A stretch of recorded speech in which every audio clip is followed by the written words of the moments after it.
हैरानी जानते हैं किस बात की है कि जिस बिल गेट्स को जूते पड़ने चाहिए उसे हम लोग फूल मालाएं पहना रहे हैं, उसके सामने अपने देश की लड़कियां नचवा रहे हैं। इस बिल गेट्स ने जानते हो क्या किया है? पहले तो इसने 13-14 साल की रशियन लड़कियों के साथ गलत काम किया है, उनको टॉर्चर किया है, जिससे इसको बीमारी भी हो गई थी। वो बीमारी फिर इसने अपनी पत्नी को दे दी और पत्नी को इसकी काली करतूतें पता न लग जाएं तो इसने उससे चोरी छिपे दवाइयां भी खिलानी शुरू कर दी।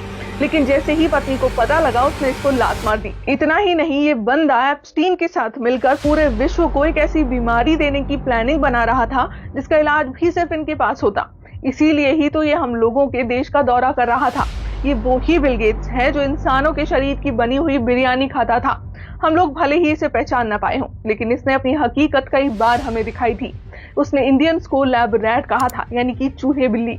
इसका मानना है कि हम इंडियंस को कुछ भी लगा दो, इंजेक्शन के नाम पर हम लगवा लेंगे। उस चक्कर में अगर कोई मर भी जाए तो कोई दिक्कत नहीं है। कायदे से देखें तो हमें इसे जूते मारने चाहिए, लेकिन हम क्या कर रहे हैं? इसके साथ मिलकर काम कर रहे हैं हेल्थ केयर के सेक्टर में। मतलब जो बंदा विश्व भर में जानबूझकर बीमारियां फैलाने का प्लान रखे हुए है, उससे हम हाथ मिला रहे हैं। मुझे तो भाई इस बंदे के फाउंडेशन पर बिल्कुल भी भरोसा नहीं है। इंजेक्शन के नाम पर ये पता नहीं क्या हमें लगवा दे।